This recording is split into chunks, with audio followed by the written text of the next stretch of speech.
मार्गदर्शक, मैं तो जो हमारे बड़े बुजुर्ग हैं उनको मार्गदर्शक का रूप मान के चलूंगा। और हमारे बीच में हमारे बड़े भाई उत्तर पश्चिमी लोकसभा से बहुत ही लोकप्रिय जिला अध्यक्ष बड़े भाई सत्यनारायण गौतम जी, और मेरे सामने बैठे मेरे पिता तुल्य और माता तुल्य हमारे बड़े बुजुर्ग और मेरे युवा साथी। पहले तो मैं एक चीज ये कहना चाहूंगा, जैसे हमारे यहाँ पर आज बच्चे भी बैठे हैं, युवा भी बैठे हैं, सबसे पहले आप लोगों ने अपने माता पिता की सेवा और दादा दादी की सेवा जरूर करनी है। क्योंकि मैंने देखा है जो अपने माता पिता की सेवा करता है और माता पिता से ज्यादा अपने दादा दादी की सेवा करता है, वो कभी भी विफल नहीं होता, वो कामयाब होता है।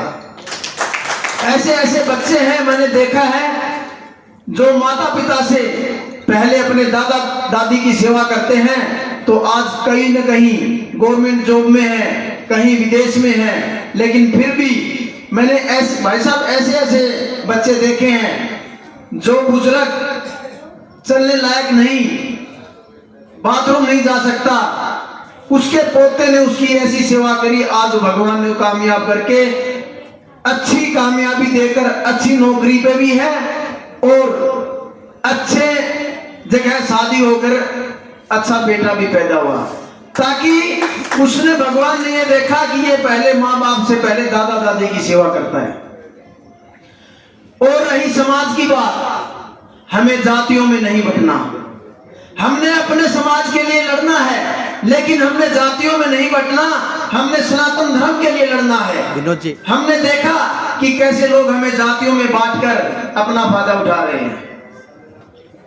भगवान परशुराम की जब बात आती है, भगवान परशुराम ने हर जाति का, हर धर्म का सम्मान किया और हर किसी को अपनी चीज, जैसे भगवान के पास में शक्ति थी, उसको सृष्टि को बचाने के लिए दूसरे को दे दिया।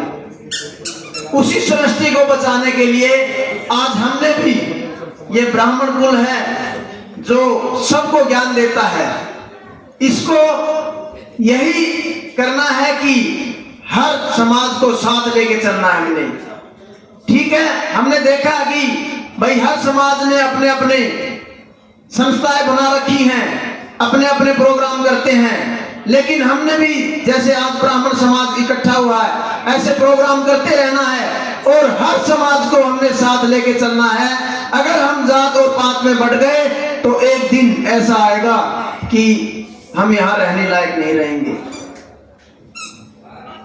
हर समाज अगर इकट्ठा होगा, सनातनी इकट्ठे होंगे, तो हम जो ये उंगली है अलग अलग, जब एक उंगली का कोई कार्य होता है तो इतनी शक्ति नहीं रहती है, जब ये पांचों उंगलियां इकट्ठी होकर एक मुट्ठी बनती है तो उसमें शक्ति होती है। जब मैं अंकल जी से बात कर रहा था, वीरेंद्र शर्मा जी से, मां अंकल जी एक प्रोग्राम तो अपने सेक्टर 3 में भी बनता है भगवान परशुराम जी के नाम से, तो अंकल जी ने भी मुझे कहा हाँ बेटा करो और सभी साथ आएंगे। ये एक का कार्य नहीं है। एक भाई ने बताया कि हमने पहली मीटिंग जब मैं मंडल अध्यक्ष था हमने रोल पेपर में करी, उसके बाद दूसरी मीटिंग हमने M2 के पर JW ब्रांच में की, लेकिन वहां पर इतनी संख्या नहीं थी। आज मैं बड़ी खुशी महसूस करता हूं जब ये पूरा समाज एक साथ बैठा है। इसमें ये नहीं है कि एक ब्राह्मण समाज बैठा है, नहीं, इसमें ब्राह्मण भी बैठे हैं, बाणिये भी बैठे हैं और अपने जाट भाई भी बैठे हैं, अपने पंजाबी भी बैठे हैं। ये एक हमारी शक्ति है। जब सभी समाज एक साथ आके सनातन धर्म को आगे लेने की बात करेंगे तो हमारा सनातन धर्म का झंडा ऊंचा रहेगा। मैं ज्यादा कुछ ना कहते हुए पहले तो आप सभी का दिल की गहराइयों से धन्यवाद करता हूं।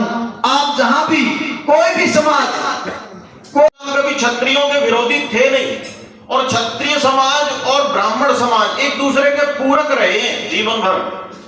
परशुराम क्षत्रिय समाज के कभी विरोधी नहीं रहे, क्योंकि उन्होंने एक विशेष वंश के क्षत्रियों, आतताई क्षत्रियों का नाश किया था 21 बार इस धरती से। और जब किसी व्यक्ति पर सामर्थ्य बढ़ जाती है, शक्ति बढ़ जाती है, तब वो सहस्त्रबाहु बन जाता है, हजारों बाहें उसकी हो जाती है, यानी सामर्थ्य वह अपनी पूरी सामर्थ्य लगा के उसका निरंकुश हो जाता है। तब ब्राह्मण रूप में भगवान अवतार लेते हैं, तब उनको परशुराम कहते हैं, और उस निरंकुश शासन को उस सत्ता से हटाने का कार्य करते हैं। उस निरंकुश शासन को उखाड़ फेंकने का जो काम करते हैं उनको परशुराम कहा जाता है। अभी कुछ समय देखो, ब्राह्मणों के लिए अभी एक बहुत चुनौतीपूर्ण समय है, और चुनौतीपूर्ण समय में क्या है कि वर्ण संकरता बहुत पैदा हो रही है।